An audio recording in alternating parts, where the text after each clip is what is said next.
Hello, and welcome to the ThinkJSOU webinar series, brought to you by the Office for Strategic Engagements at the Joint Special Operations University. Today, we are pleased to present a distinguished speaker. This session is unclassified and will be recorded and posted to the JSOU network.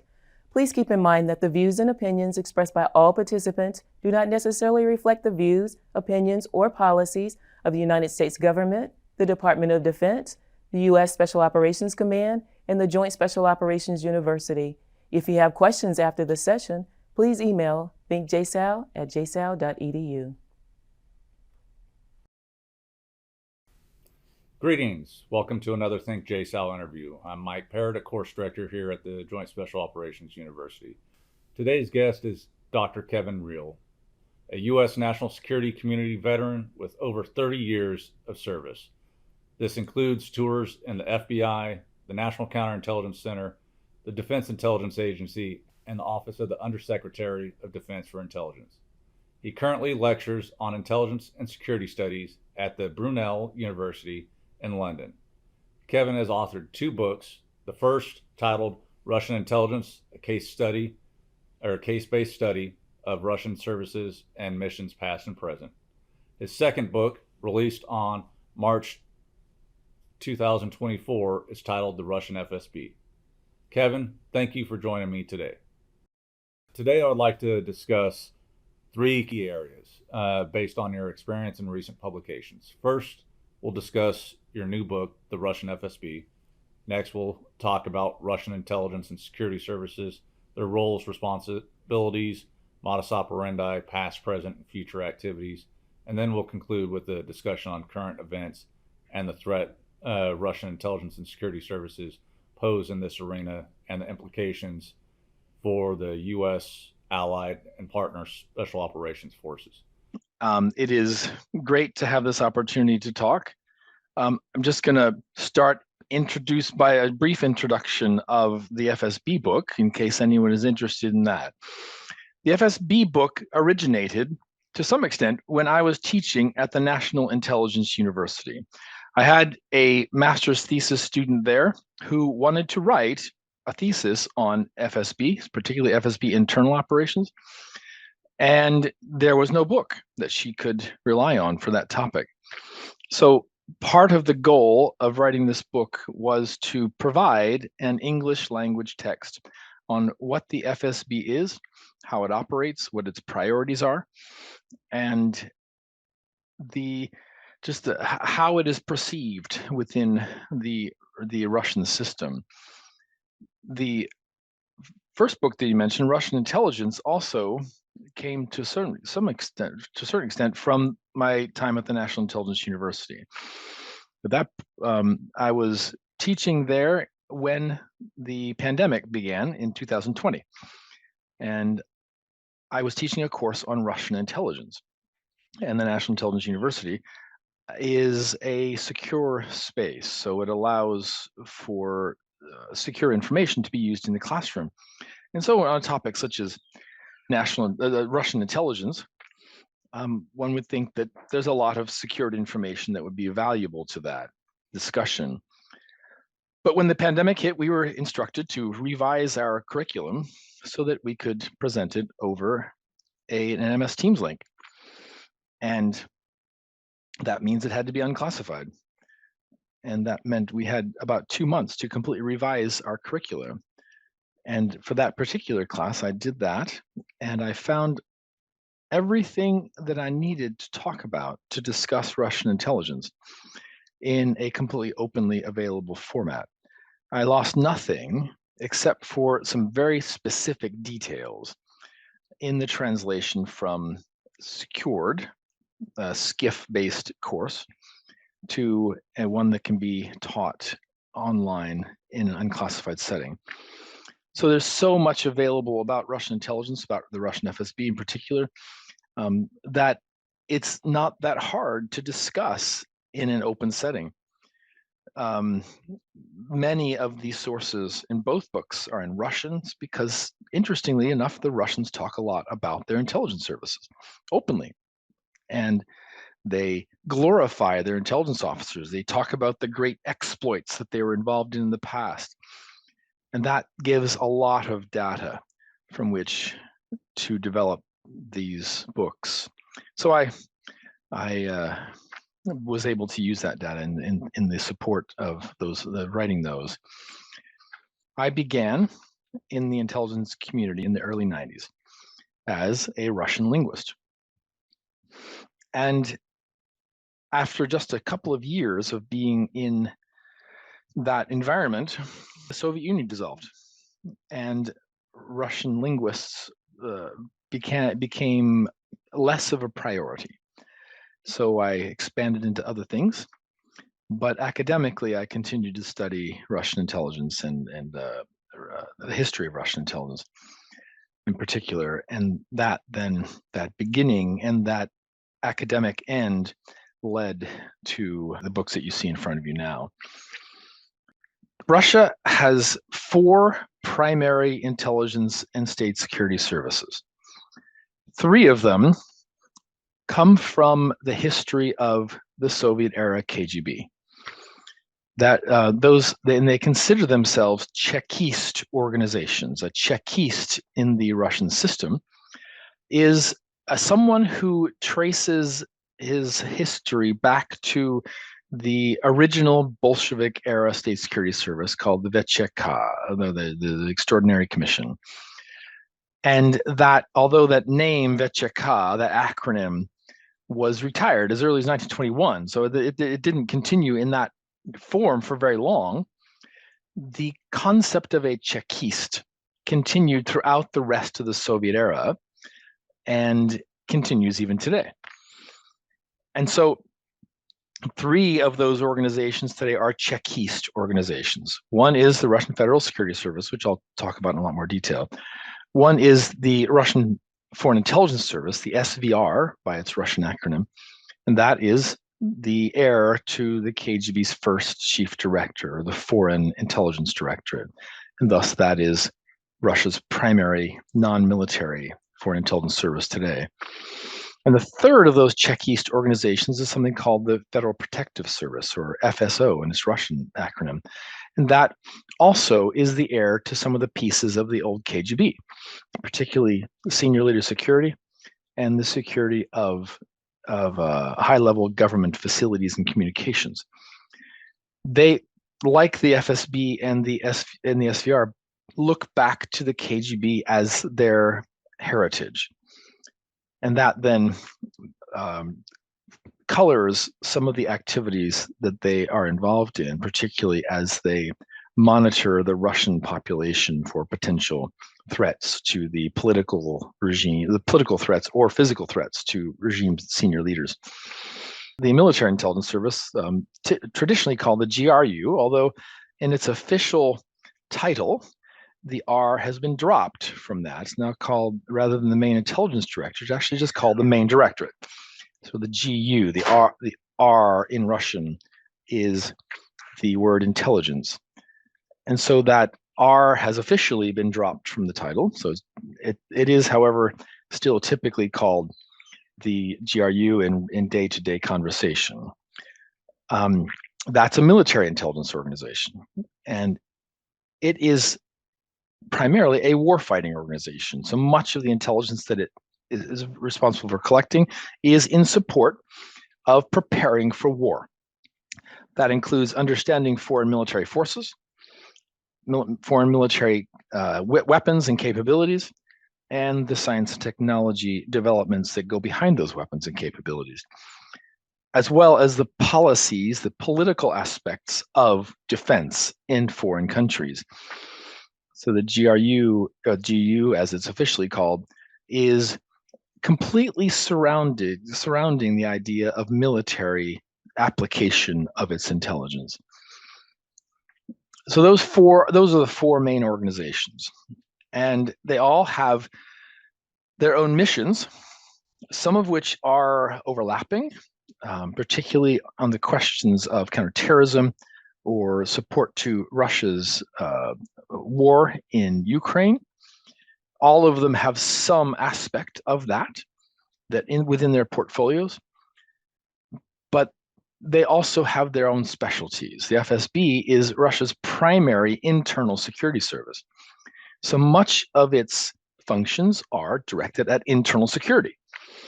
It is a law enforcement organization, as well as an intelligence organization, as well as a pure security organization.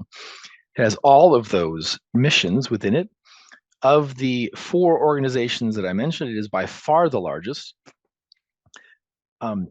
But it also, in addition to having those domestic internal law enforcement and security missions, it also operates externally in some cases as well. The FSB is Russia's primary intelligence collection service for the former Soviet space, which means places like Ukraine or Central Asia or the Caucasus. And because of that, the FSB is heavily involved in those parts of the world. That is an indicator, actually, of how Russia views those former Soviet states. That FSB has inherited the KGB's infrastructure across the former Soviet space, and it also inherited that concept of a domestic intelligence and law enforcement service in those same areas. So when we think about, or when we hear about Russian human intelligence activities in some place like Ukraine, most of those, not all, but most, are run by the FSB. That includes collecting even tactical, low-level military intelligence.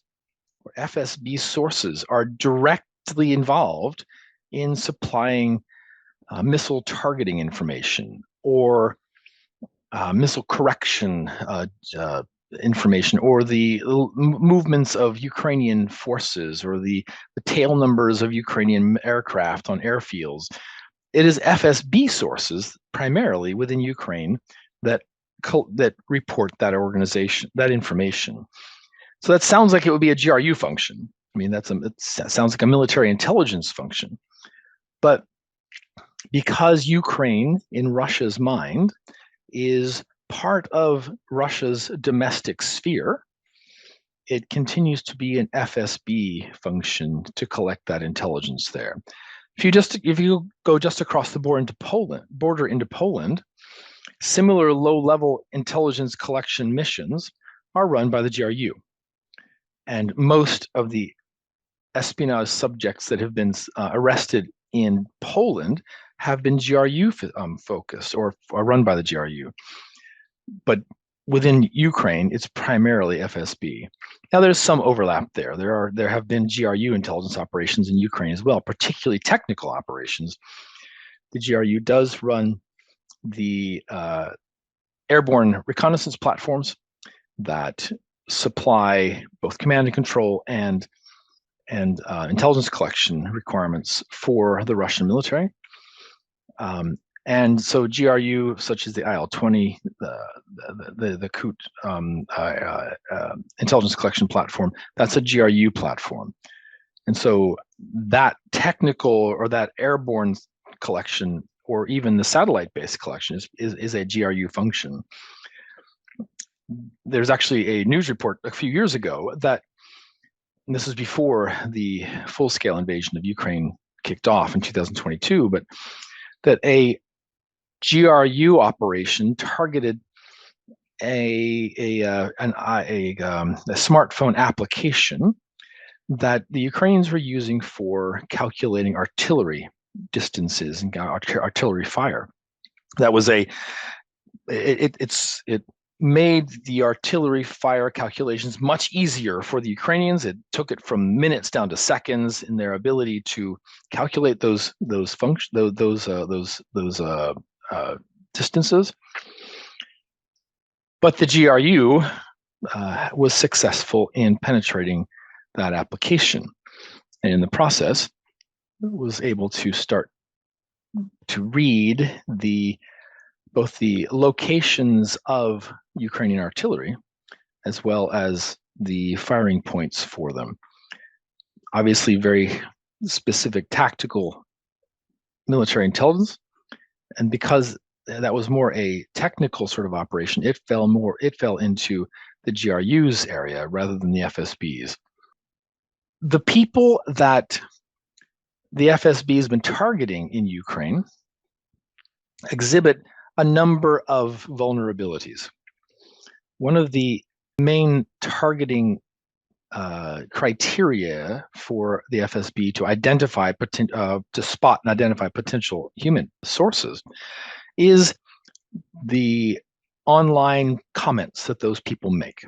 If you look at the SBU's arrest reports when they arrest a source inside Ukraine, often that person was first identified when they posted something online that was negative toward the Ukrainian president or toward the Ukrainian military, or that showed some level of interest or support in Russia.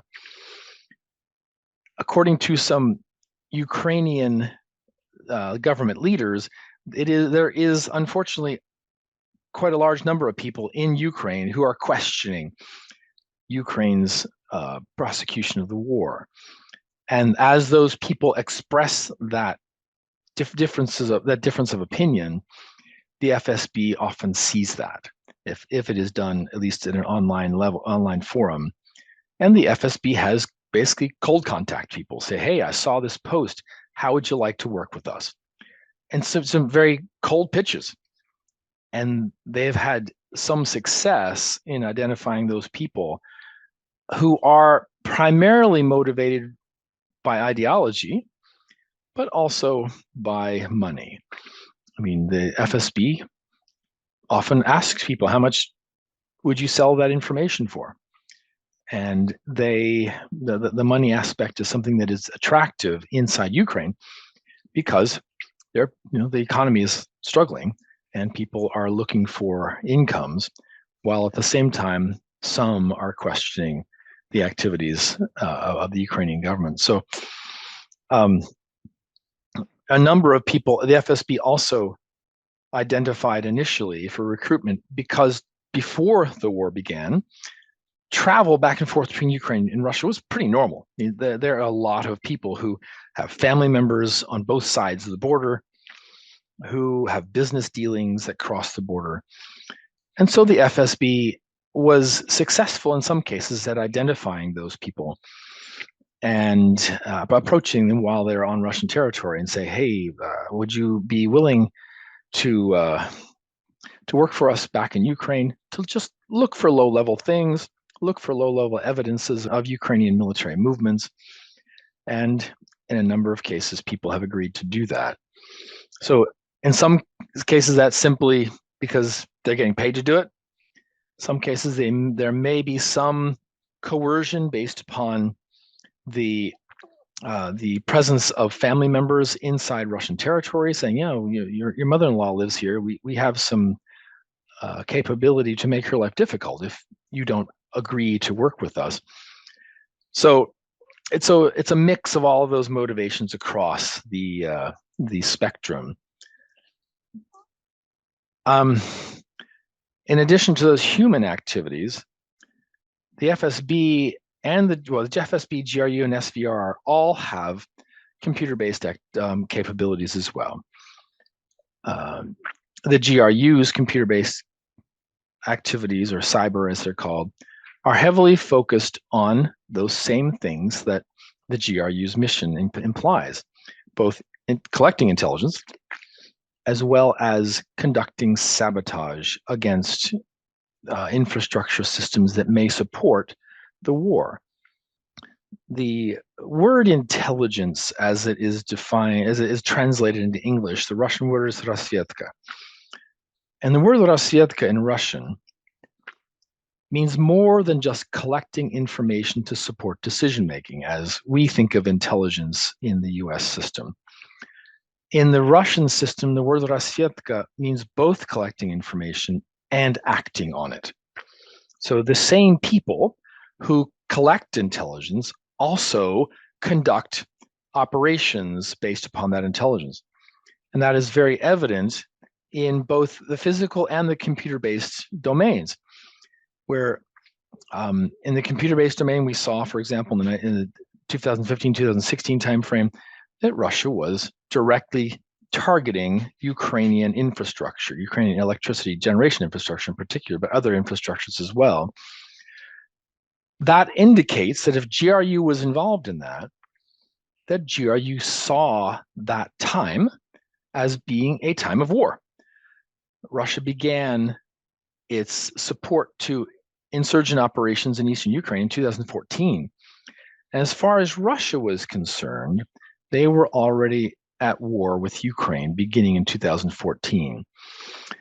Most of the operations that they conducted outside of the actual war zone were covert in nature.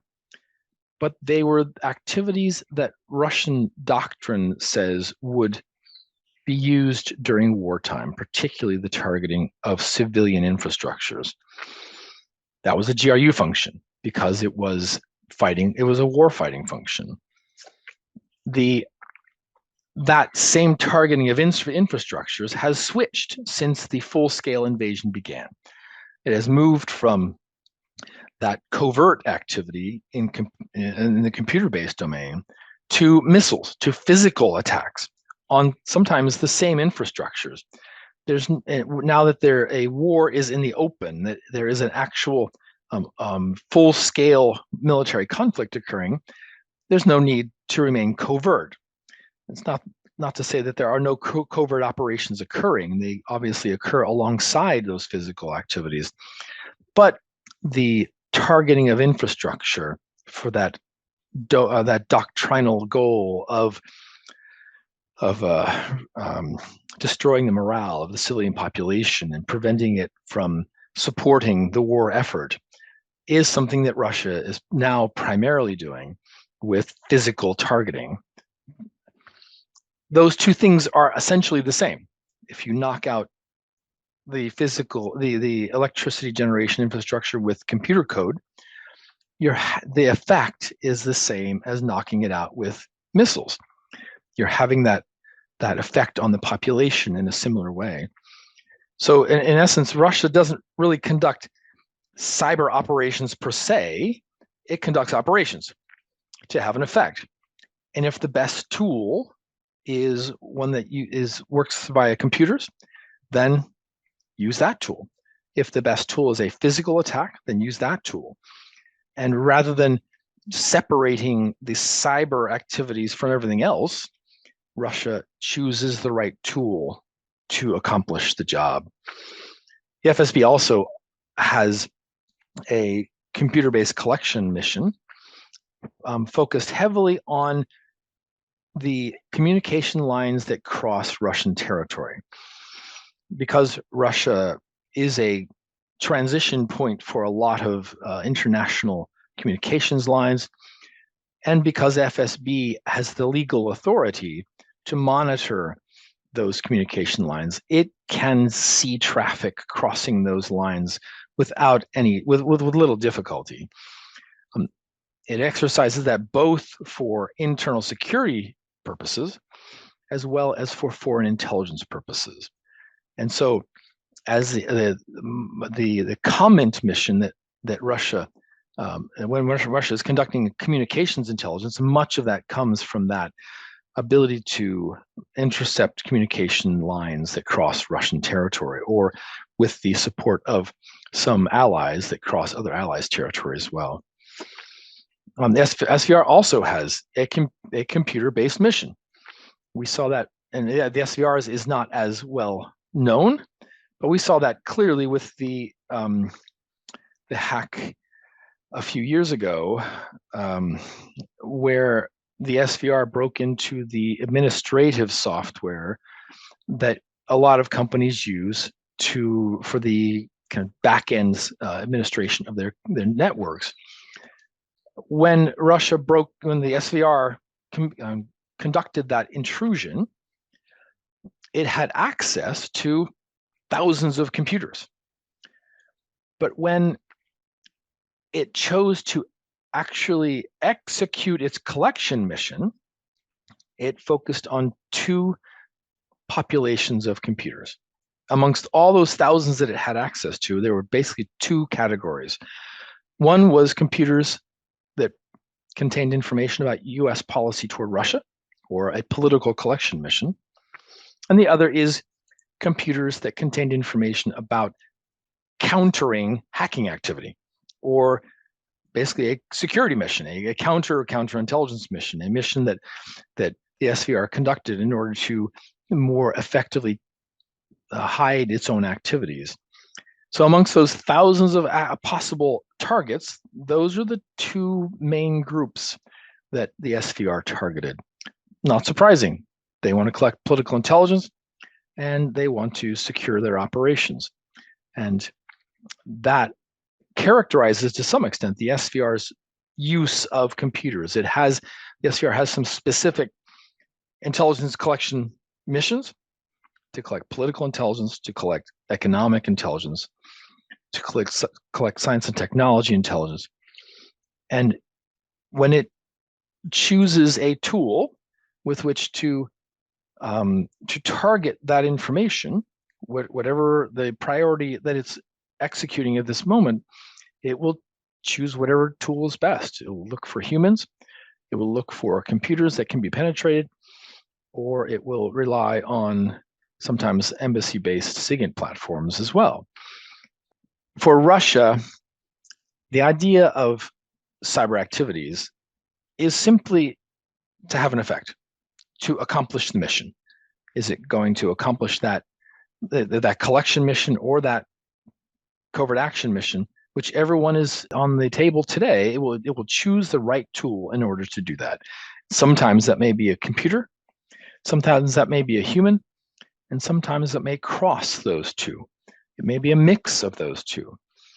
Just an example of that is in about 2014, and this is in the US Department of Defense indictment of the Internet Research Agency.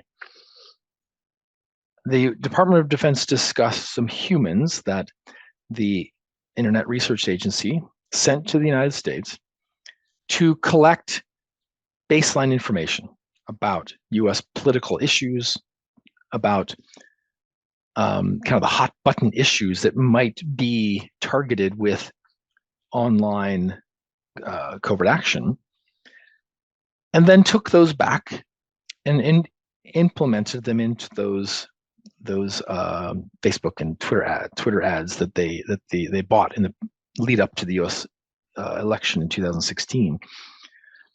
Those hot button issues were best collected by a human on the ground, and they succeeded in doing that. And then they used that human collected information to implement via computer-based operations. So often the human and computer collection crosses boundaries, and it's not just one or the other.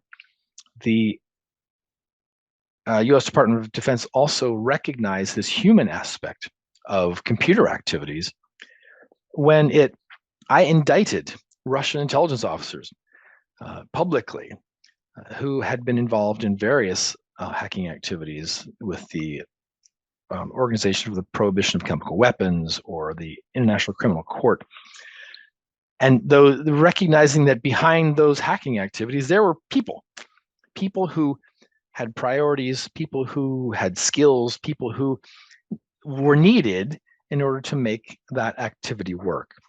So cyber activities, as they're called, are really often just humans working. So in the Russian sense, that's often how they approach that, it is one tool amongst many of how we accomplish our mission. Quite a bit just a minute ago on different cases, different events, human-enabled cyber operations and cyber-enabled human collection operations that the Russians use, and how they don't really distinguish like we do within the U.S. on the specifics of, hey, this is a intelligence operation. No, this is a conventional military operation.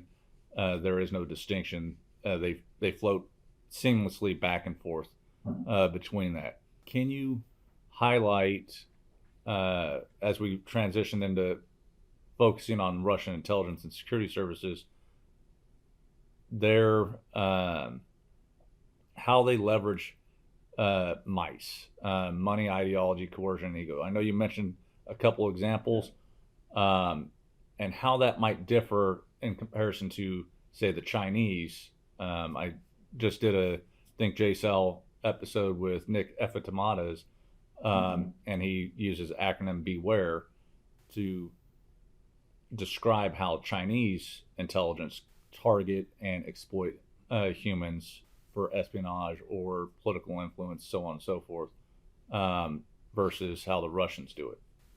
The acronym MICE was developed during the Cold War, when the primary source of foreign intelligence operations, primary concern about foreign intelligence operations, was the Soviets.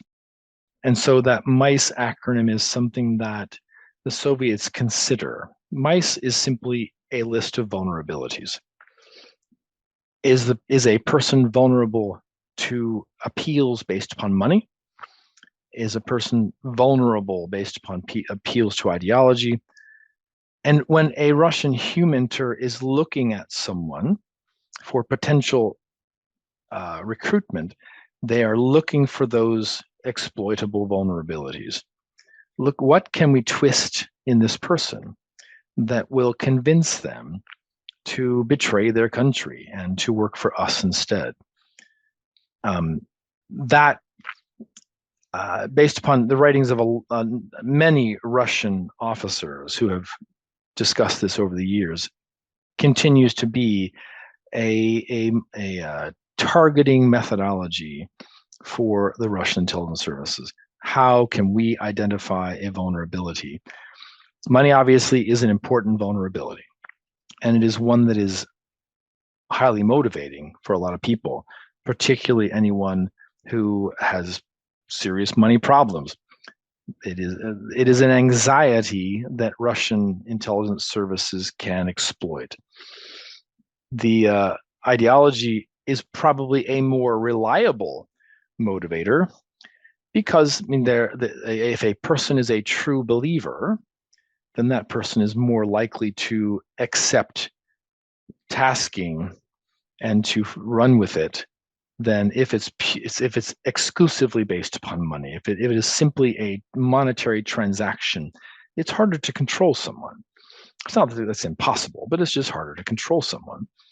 If it's coercion, meaning that, as I mentioned a little earlier, that the case officer has some hammer that can come down on the target, the human target, whether it be presence of family members in a vulnerable position or some other vulnerability that the individual may not want to become public, and or whether it's a sexuality issue or a debt issue or a gambling issue, whatever it is. There's a number of issues that could be used for coercion purposes. That then is can be a potent lever to pull. The problem with that one is, like money, that a person can wriggle out from underneath that sometimes, and or if that person sees whatever vulnerability that the Russians view in them as exploitable as nothing, then it's harder to coerce someone based upon that vulnerability. During the Cold War, there were a number of times when Soviet officers defected, for example, and left their family behind. So saying you have family back home again, sometimes they say, oh well, sorry for them. And sometimes they were quite heartless almost, but using that family-based coercion worked for some people and not for others. In many cases, ego is at least co-motivator for people involved in espionage. And that means that stroking someone's ego is what gets them to work for us. Just an example of that. In the early 1990s, I worked for the FBI. And my direct supervisor was Robert Henson, who obviously is now spending a life in prison for espionage. He was, in an intellectual way, a pretty smart guy. He had some ideas about how to automate FBI systems. He proposed some of those ideas. And in a number of cases, the FBI figuratively patted him on the head and said, nah, don't worry about it. He saw the FBI as not stroking his ego sufficiently, not recognizing his expertise and his outstanding nature. And when it came time for him to make a difficult decision about how do I get that recognition that I'm looking for, he actually went to the KGB for that. And I mean, he had talked to the GRU a decade earlier, but that was more a transactional relationship. In 1985, when he actually made contact with the KGB, he did so partially because the KGB stroked his ego very well, and they made him feel important. And so he was a good example of someone who that ego motivator was important, was a valuable tool for the Russian intelligence service, Soviet intelligence service initially. So hopefully that answers your question. That definitely does, and that brings me on to my next question. As we look at some of the cyber activities that the Russian intelligence and security services have done against U.S. allied and partner forces, everything from their cyber attacks in Estonia, you mentioned Ukraine, Poland, here in the U.S. Can we focus a little bit on how they use that cyber capability coupled with their human capability to conduct influence operations? Specifically, we saw recently, as of last year, the FBI indictment here in St. Petersburg, not St. Petersburg, Russia, but St. Petersburg, just to the west of Tampa, and a number of Russian agents arrested, as well as their co-conspirators for trying to influence a local campaign. Can you kind of describe how they go about targeting and exploiting that influence domain? You have to take a step back and ask, what is Russia's objective? As I mentioned earlier, the idea is to have an effect. So what effect is Russia trying to have? In a Russian statist mindset, unity is strength and division is weakness. Russia uses its capabilities inside Russia, information, law enforcement, the pursuit of dissidents, to maintain a perspective on Russia of being unified. We are strong because we are unified. It does exactly the opposite in its adversaries. If it can portray an adversary as being weak, then as being divided, then it can portray the adversary as being weak. So in a number of cases of those foreign influence activities, what Russia has tried to do, whether it's via humans or via computers, whatever method they choose, it is to highlight all existing divisions, to throw fuel on the fire of controversies, on anger that already exists, to make that anger worse. Russia is not capable of creating the anger in the first place. And sometimes people say, well, we have this division in our society because of Russian intelligence, Russian covert activities. The divisions in our society are of our own making. But in that situation I mentioned earlier, where Russia sent some people to the United States for the purpose of understanding or collecting intelligence about those divisions that then led to covert operations to try to divide them, even to make them even worse, to exacerbate those divisions. So if you think back to the 2016 presidential elections and the Facebook ads that were run then, those Facebook ads, for the most part, fell on both sides of the extremes in US political opinion. There were pro-police and anti-police. There were pro-immigration, anti-immigration. There were pro-homosexuality and anti-homosexuality. And all of those, most of those ads were on both sides, not to support one side or the other, but to divide as much as possible, to create to exploit that already existing anger on those hot button issues that existed. And so when Russia tries to manipulate an election, it does so with the purposes of making that election chaotic, making the election seem divisive as much as possible. It has done the same in Europe as well, where Russia has indirectly, in many cases, supported extreme groups inside European countries. Those extreme groups are often anti-EU or anti-NATO, and they then feed into an existing anti-EU and anti-NATO sentiment within European countries to make it worse, to try to split those populations even more. So Russia has been involved in elections in a number of places, in France and Montenegro and North Macedonia.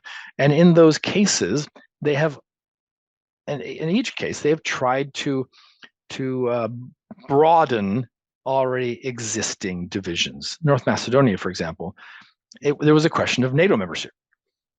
And the naming of the country was a long time controversy.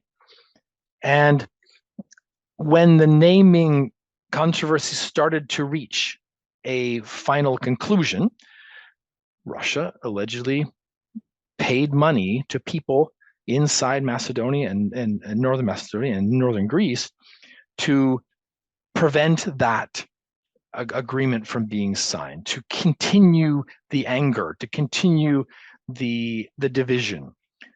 They got caught doing it. A couple of Russian diplomats were expelled from Greece, and North Macedonia did in fact proceed to become a member of NATO. So they don't always succeed in that, but the goal, the effect that they're trying to have, whether it's through humans or computer-based, or usually a combination of both, is to throw fuel on those already existing divisions. No, I greatly appreciate that. That's very helpful. And so, because you mentioned a number of recent events, we'll go ahead and transition at this point to recent Russian espionage and cyber activities, influence operations, CI disruptions in the contemporary environment. So everything from Peter Debbins, U.S. SOF Special Forces officer, sentenced to prison for espionage on behalf of the GRU. I mean, literally, he was groomed and immigrated into the U.S. at the direction of the Russian intelligence, told join the military, join the special forces, and ends up getting in some trouble while he was in. Ultimately, gets out, thinks he's in the clear, goes and applies for a 3-letter agency, and luckily, through that background investigation, they identified those indicators and ultimately brought him to justice. Then you have the Navalny situation with the GRU and the FSB operation that got unmasked by Bellingcat. Would like to kind of delve into that a little bit. And then Unit 26165 and their cyber activities, Fancy Bear, Forest Blizzard, Hawnstorm, etc. And then also, lastly, we can kind of talk about the FSB's failed interception of the ISIS-K attack there in Moscow, that theater attack. Okay, so Peter Devens first. Peter Devens was an interesting individual because I think he actually grew up in the United States, if I'm not mistaken, but his mother was Russian. And he said openly that he felt Russia was his second home. So if there was a mice motivator there, he felt ideologically and culturally connected to Russia. And he traveled to Russia with probably initially without intent to become a spy. He probably traveled there because he thought, I want to improve my Russian language. I want to see or get back to my roots, sort of thing. But while he was there, he got a girlfriend, and that girlfriend introduced him to a couple of her friends. And those friends ended up being JSOU officers who then sent him back to the United States to collect intelligence about his military functions first, and then to continue to do so after he left the military and became a contractor initially, and then applied for a government position. If there was any of the ideology was a factor for him. He really felt like he was Russian and that he had some loyalty to the Russian government.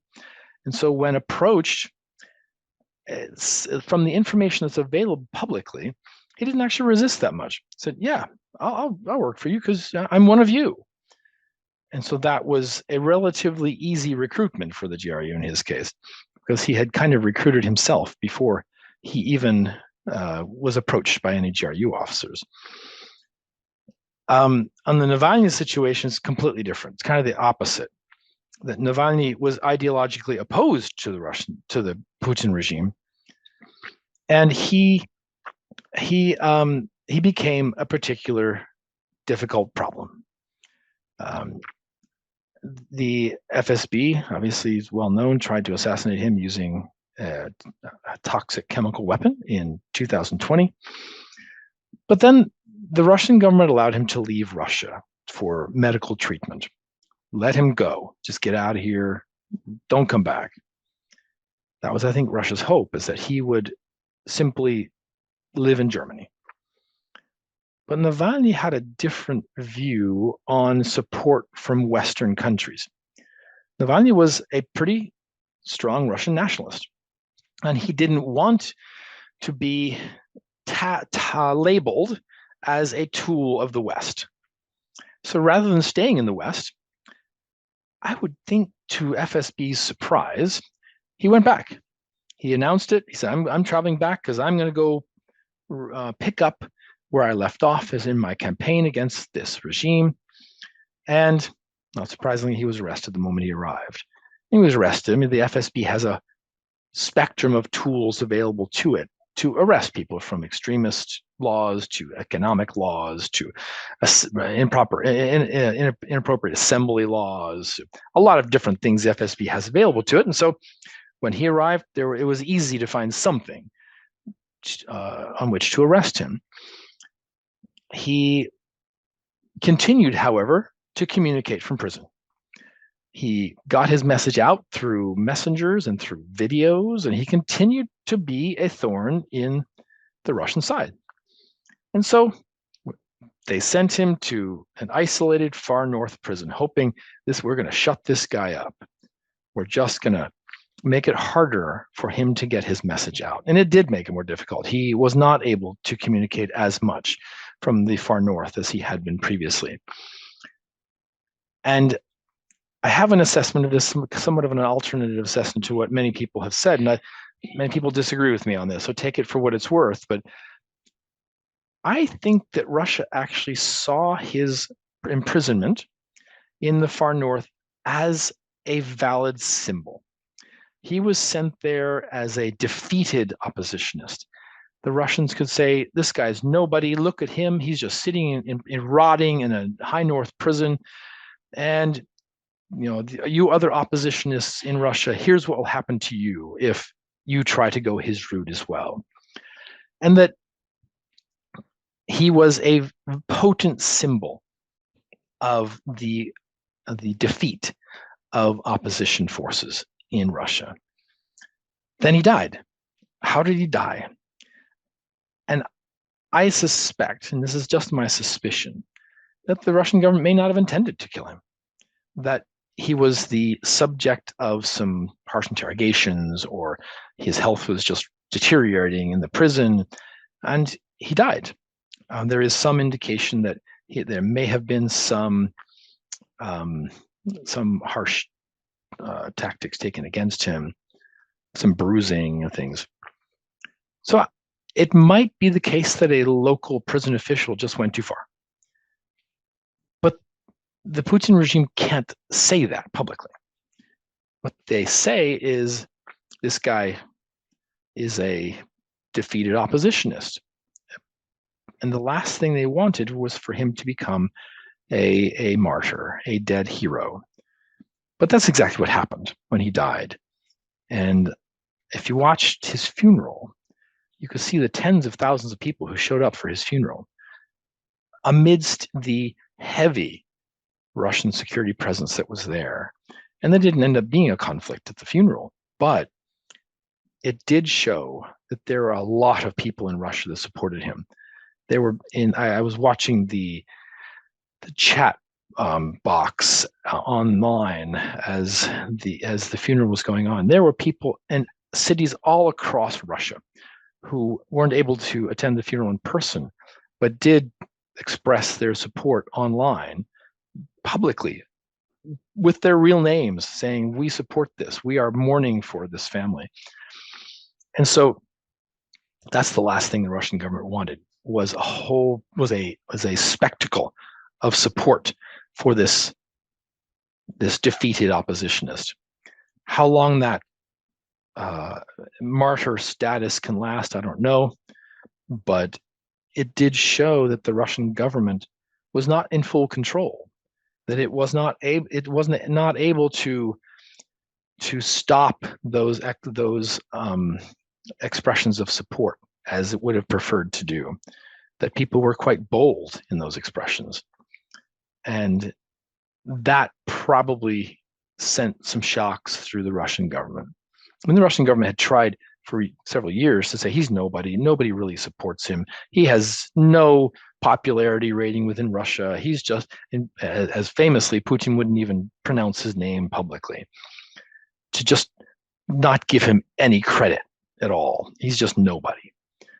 But when tens of thousands of people show up in person and hundreds of thousands of people show up online, that belies that statement that Navalny was a nobody. And where that will lead in the future is hard to say. The FSB has a lot of control within the Russian society, so it can probably suppress future manifestations of that opposition. But it lost control of that message for at least a period of time. You mentioned the GRU's Unit 26165. There are actually two different multiple named units within the GRU. One of them is responsible for SIGINT collection, and another, a completely different one, is responsible for covert activities.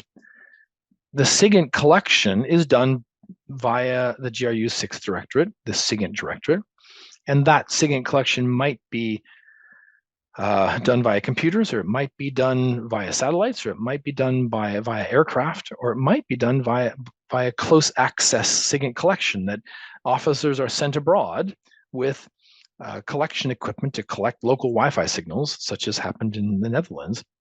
And those were from the same SIGINT collection or unit that was responsible for collection via computers. So it is a collection mission for one part of the GRU. Another part of the GRU, the mission is to act on that collected intelligence in a covert action way, whether that is assassinating someone or targeting a foreign computer system for sabotage purposes, or sabotaging a weapons depot in Czechia. Those sabotage missions are run by a completely different group of the GRU than the collection missions. The collection then feeds the execution side, the covert action side, but the covert actors are a separate group that are responsible, and often probably not a large group, because we continue to see some of the same names over and over again, and that those covert action operations take a lot of planning, and in some cases that planning wasn't done very well. For example, the attempt to assassinate Sergei Skripal in 2018, the tradecraft that was used for that was not particularly well thought out. The individuals were pretty easy to follow, and then using completely openly available information, or at least accessible databases, to identify them somewhat conclusively. So Russia sometimes conducts those collection and covert activities really well, and sometimes it actually falls on its own face. And so it's a mix in its capabilities, or its record of conducting those operations. You mentioned that they kind of fall on their face. So recently here in Florida, down south near Key West, I believe it was, there was an individual arrested after a high-speed chase, Russian national, after the police pulled him out of his car, identified a whole bunch of equipment on him that was suspicious. I know there's a 60-minute video and a couple other news videos that aired regarding anomalous health incidents, or the Havana syndrome, and potentially tying this individual to those incidents. Do you have any thoughts on that? Regarding Havana syndrome, during the Cold War, there was this gentleman's agreement between Cold War competitive intelligence services. You can mess with us. You can break into our flat in Moscow. You can bumper lock us, but go up to, but not over the line of physically harming. The reason for that was that if I physically harm you, your officers, then you are free to physically harm mine. It's a self-preservation concept. The Havana syndrome, if the stories are correct, crosses that boundary. Now, the US government has still said that there is no direct evidence of Russian government involvement. It's unclear still, but according to some reports, and that insider investigative report not long ago made it sound like, yes, it was in fact the Russian government. If it was the Russian government, and I can't say for with any surety that it was or was not, it went much further than anything that would have happened during the Cold War. And that is an entirely qualitative change in Russian intelligence activities directed against US personnel. So that is just, it is a surprising move if it was conducted by the GRU, as the reports claim that it was. It just seems like a risky thing for the GRU to do. But maybe that's just an indicator of how far the Russian government has traveled from its Soviet era days. It's actually, excuse me, pardon me. It's actually quite different than the Soviet era in a number of ways. And that might be an indicator of one of those areas that it has really just diverged from that Soviet era, those Soviet era rules. Yeah, I mean, I look at how the Russian illegals, the fact that Vladimir Putin is bringing back SMERSH and Directorate Alpha and the Alpha Group, Skripal within the GRU and others, to conduct a lot more hostile activities. Can you kind of describe those groups and their premise and why this change all of a sudden? I'll take SMERSH first. SMERSH is an acronym that originated during World War II. It comes from the Russian, a combination of the Russian words death to spies, Смерть шпионам. It was a feared organization during World War II. That acronym was retired in 1946, and the military counterintelligence function that it represented was then transferred to the Ministry of State Security and eventually to the Committee of State Security, the KGB. The military counterintelligence function, however, continued throughout that whole time. The functions of SMERSH were not that different across the entire Cold War era and into the post-Cold War era. So when the word SMERSH was resurrected, it didn't actually change operations on the ground much. Military counterintelligence was already happening. What it did do was to tie cognitively what those military counterintelligence officers were doing in Ukraine back to World War II, which is something that the Russian government has been doing regularly throughout this conflict, saying we are essentially in the narratives, we're fighting World War II all over again. Well, the return of the word SMERSH to identify military counterintelligence activities is just part of that propaganda message that we're just fighting the Nazis all over again. The SMERSH World War II manifestation was primarily an anti-Nazi function.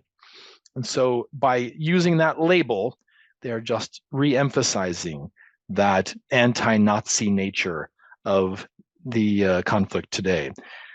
On the ground, it didn't change much. It is more a propaganda message probably for Russians more than anyone else, that of that return to the World War II era. On illegals, since the conflict in Ukraine kicked off in full scale in 2022, there have been 7 illegals that have been identified publicly. The last time there was a rush of illegals identified publicly was in 2010, when they were arrested in the United States. And then in 2018, on the 100th anniversary of the illegals program, the Russian government officially declassified a number of illegals, retired or even passed away in some cases. So a lot of discussion about illegals in the Russian system and in the West. What is the purpose for illegals? Illegals exist to separate those intelligence functions from the embassy. Embassies are legal-based officers. They're called in the Russian system legal because they have a legal passport. They enter a country via legal means, via the overt Russian government officials. Obviously, they don't declare their intelligence affiliation, but they do declare their Russian government affiliation and to work at a diplomatic mission. That's illegal. An illegal is someone who completely separates him or herself from Russia, from breaking all financial ties or linguistic ties often, or ethnic or cultural ties back to Russia, usually, with the purpose of acting like they are someone whom they are not, so that they can enter completely different circles than legal officers can enter. A legal officer can walk into a Ministry of Foreign Affairs openly, because that's their job, they're a diplomat, and they can talk to certain people who at the government level. But some people don't want to talk to an official Russian government representative. So an illegal offers the opportunity to enter circles of people who are not comfortable talking to an official Russian government representative. But illegals are often also a major operation. They're difficult to handle. They're expensive. They require, in most cases, a lot of training. And so you can never be thousands of them, like there are thousands of legal Russian officers at diplomatic establishments around the world. They're on the order of tens to dozens around the world at any one time.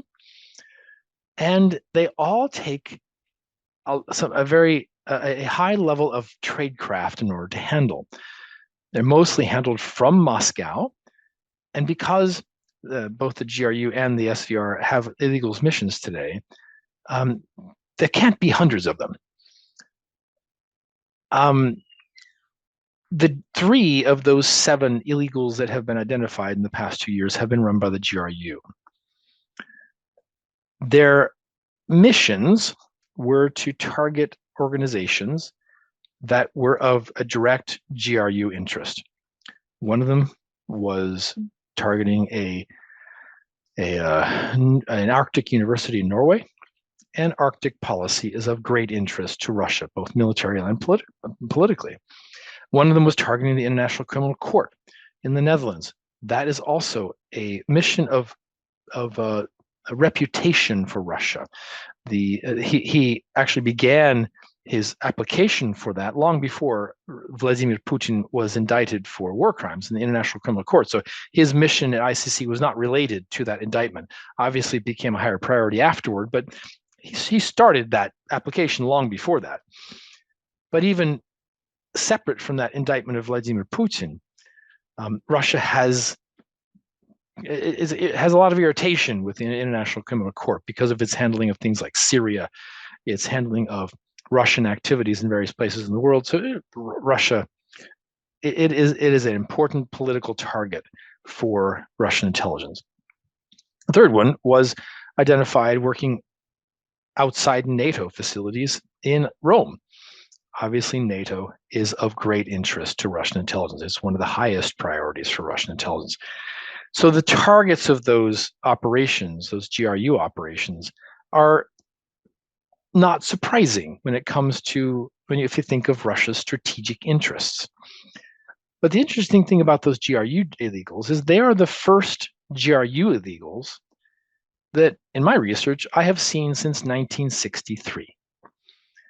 Based upon a number of things that I have seen in historical research, it looks like the GRU may have actually gotten out of the game of illegals in the 1960s. And it de-emphasized that mission because it wasn't as much a war-fighting mission. It was interesting. It did have some it did collect some useful intelligence over the years. It wasn't a complete failure, but it wasn't as much a war-fighting mission. It appears that GRU illegals program may have been reinvigorated in the early 2000s. That as Russia saw itself increasingly as being in political war with the West, particularly with the United States, through things like what Russia calls color revolutions, and through Russia's allegations of U.S. manipulation of the Russian society, the GRU appears to have gotten back into that game of illegals. And now we've seen 3 of those GRU illegals being compromised in the past few years. The SVR never got out of that game. The SVR has always been involved in illegals, and it continues to be involved in illegals. And it inherited the KGB's illegals program, which probably took precedence in the early 1960s when the GRU got out of that game. And now the SVR, most of the illegals that we know about in the post-Soviet era were SVR illegals, not GRU. So the illegals program is a very specialized program for the purpose of separating the officer, the case officer, from Russian identities. Now, it looks like in maybe the mid-2000 timeframe, 2005, 2010 timeframe, Russia may have experimented with a different kind of illegal. An illegal, for example, that did not hide the Russianness, that portrayed a Russian emigre, didn't even cut all the ties back to Russia with familial ties or the linguistic ties for sure, thinking, well, Russians are allowed to emigrate around the world now, so we don't have to hide their Russianness. Maybe we can just send Russians abroad and they can be handled like illegals are handled, covertly, but that Russianness is not as much a problem as it once was. The 3 known examples of that happening, all who were in the United States and whose missions ended in 2010, probably were failed experiments. It's Anna Chapman, Alexei Karetnikov, and Mikhail Semenko were all young Russians who emigrated to the United States. And one of them went to a postgraduate program. One of them got into real estate. One of them was working at Microsoft in Washington State. And they were just living as Russian emigres. But they didn't have as good a training. And when it came to a crisis occurring, particularly Anna Chapman, where she had some suspicions about her handling, she actually made a tradecraft error. And she called Moscow and talked to her dad, which was a significant mistake. And that then led to the FBI being concerned about the whole operation folding, and they then arrested them or deported them, and then deported one or two of them and then traded the others. So that experiment with people who were not hiding their Russianness appears to have been a failure, because all of the illegals we know of who exited Russia after 2010 reverted to that concept of portraying someone completely different than who they really are. And so Russia experiments, it adapts, it tries new things all the time with its intelligence activities, and sometimes they work and sometimes they don't. And if they don't work, then we move on. So that is a characteristic of Russian intelligence, is that experimentation and adaptation. Can you elaborate a little bit or discuss Russian special operations, specifically Directorate Alpha and Skirple within the GRU? Directorate Alpha is actually not a GRU element, it's an FSB element. Directorate Alpha, and FSB has special operations forces, as well as the GRU, as well as the Ministry of Internal Affairs. So the phrase Spetsnaz, or Vойска специального назначения, is simply a designator for specially trained forces. And within the GRU, those Spetsnaz forces, those specially trained forces, are, like the rest of the GRU, primarily a war-fighting element. And their mission, traditionally, their first mission anyway, was to destroy NATO and US nuclear capabilities if a war were about ready to kick off. That's where the Spetsnaz forces originated. And so that targeting of adversary war-fighting capabilities is a primary mission today, even of GRU Spetsnaz. FSB Spetsnaz, Alpha and Wimpel, as it's called, as well as a couple of others, Taurida and Kafkaz, are also FSB Spetsnaz units. Their job is internal security. Their job is counterterrorism primarily, or in some cases anti-terrorism, so testing anti-terrorism security measures. Their job is to be some kind of light forces that fight terrorist operations, or that are a quick response force for terrorist attacks. The terrorist hostage situations in the early 2000s in Russia were primarily handled by FSB Special Operations Forces. That was a domestic requirement, and so that was an FSB requirement. That doesn't mean GRU Spetsnaz is not involved inside Russia. Particularly, GRU Spetsnaz was very much part of the Chechnya War, where it could use its covert infiltration capabilities in order to try to destroy Chechen insurgent operations. But that Chechnya War initially in the 1990s was chaotic.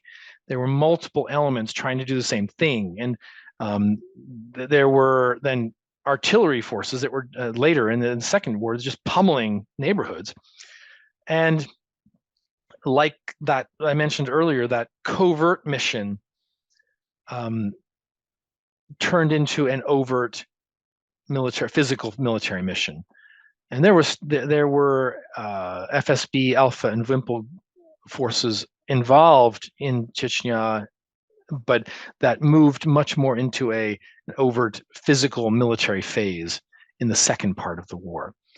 Now, Wimpel has which is an FSB unit again, has made some of a name for itself in the past 20 years or so as being behind the most number of foreign assassination attempts conducted by Russian forces. Assassination is a covert mission, and Wimpel's job is to target those who oppose the regime. And sometimes those people opposing the regime are outside of Russia. And the target of the largest number of those assassination attempts is not political activists that the media usually talks about, but Chechen militants or Chechen propagandists, or in one case in Germany, a Georgian national who supported Chechen causes. That's where most of those assassination missions are targeted. The FSB sees that as simply an extension of its Chechnya operation. That there are enemies, we're going to pursue those enemies wherever they happen to be. And that becomes then an FSB special operations mission. There have been 2 known GRU assassination attempts in the post-Soviet era. One was in Qatar in 2004, also directed against a Chechen leader, Yandarbiyev, his name was. And it did, in fact, succeed in killing that Chechen leader, but it very quickly led to the GRU operatives being caught, and the embassy-based official being expelled, and several other GRU operatives being sent to jail in Qatar, and eventually then traded back to Russian Federation again. That was operationally a success in some ways, but tradecraft, it was kind of a failure. The second one was Skripal, Sergei Skripal in 2018 in England, in the UK. That was a GRU operation.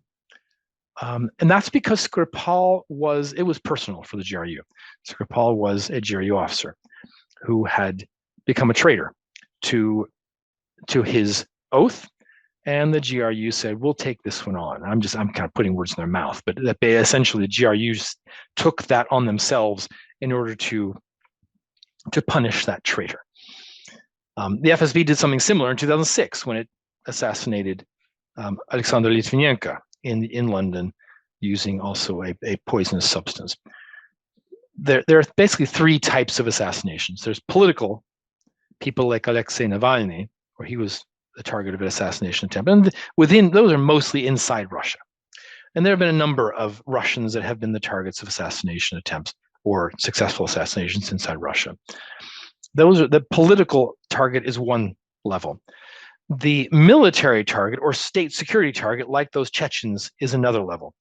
Those, as far as Russia is concerned, are legitimate military targets. So you go after those military targets wherever they happen to be. The third category is traitors. And that's the smallest category. And those include people like Sergei Skripal and Alexander Litvinenko. And during the Cold War, there are a number of operations that targeted traitors. And those are people usually who were formerly members of an intelligence or state security service who are now targeted because of the severity of the treason that they committed in Russia's eyes.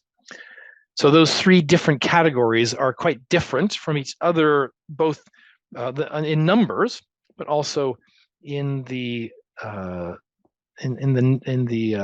locations where they are conducted.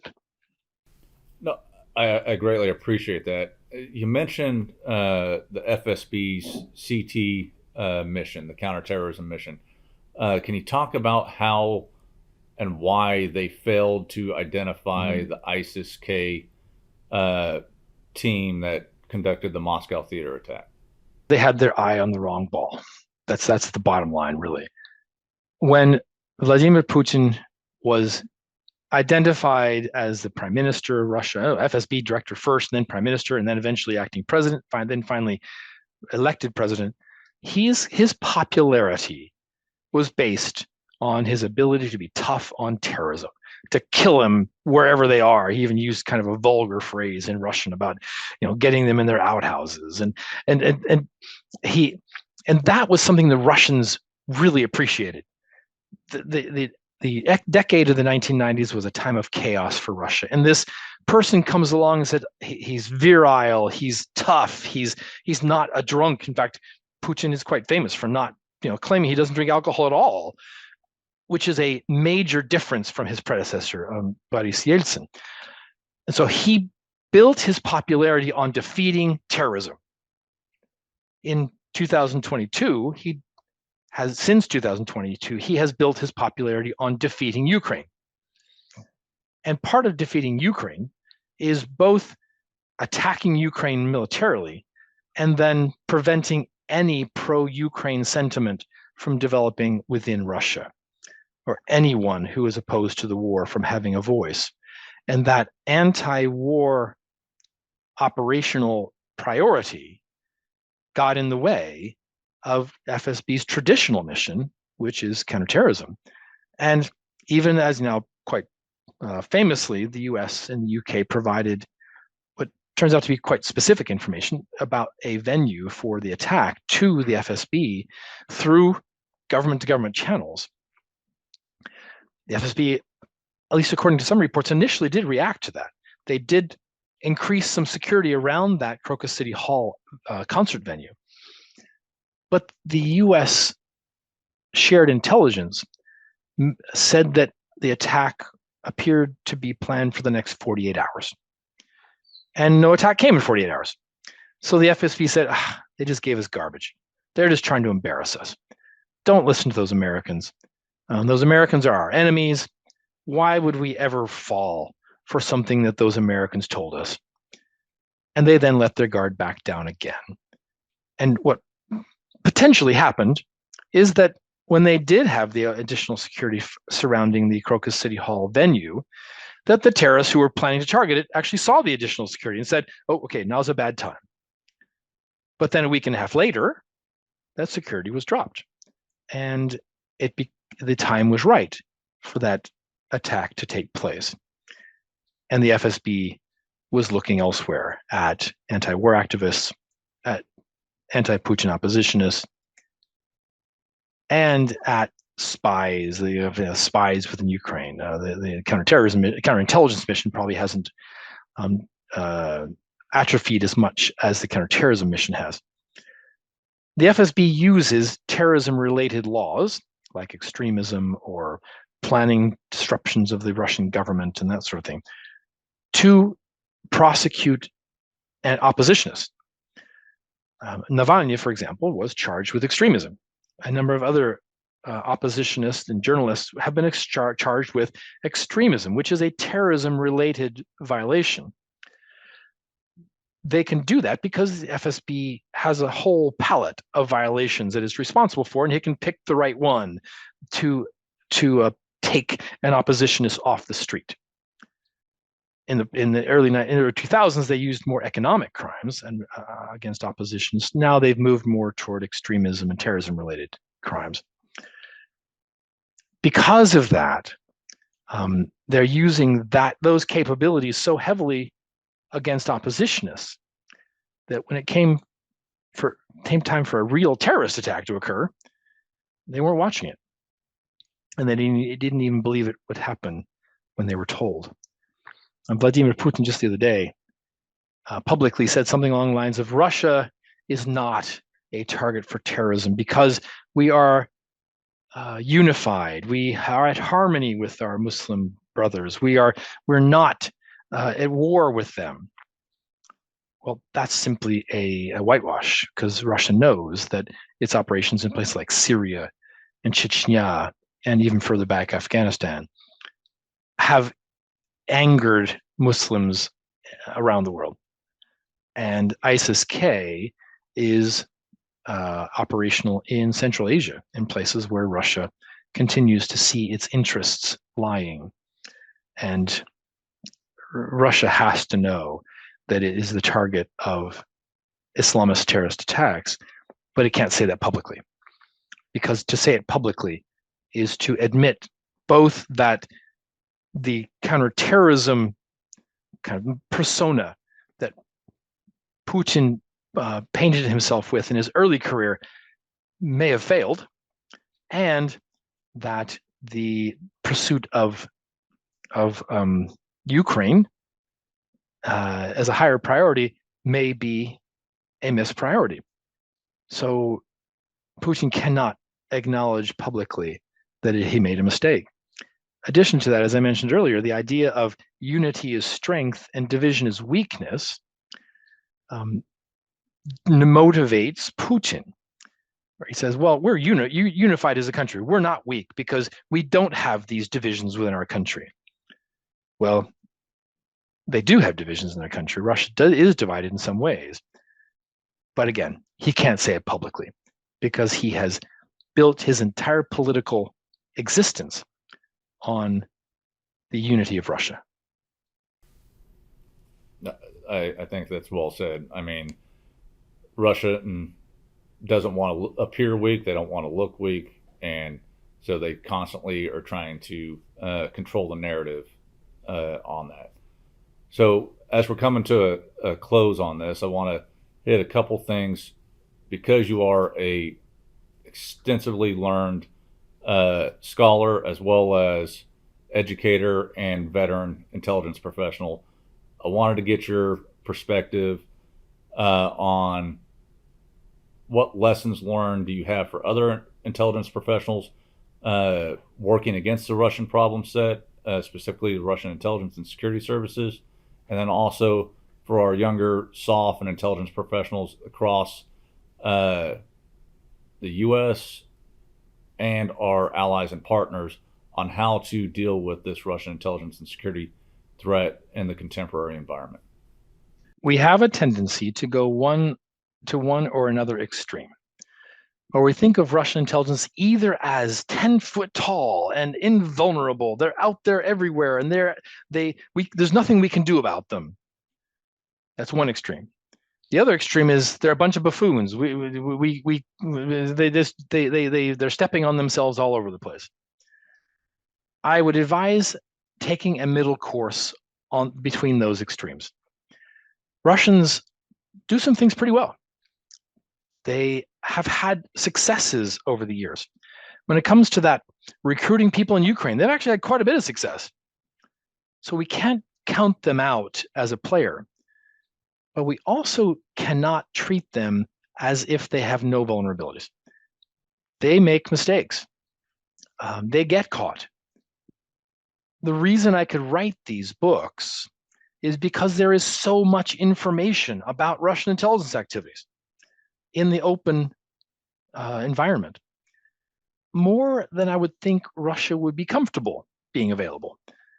So I would just say, recognize the expertise that Russian intelligence officers have, but don't build them up so high as to think there's nothing we can do about it.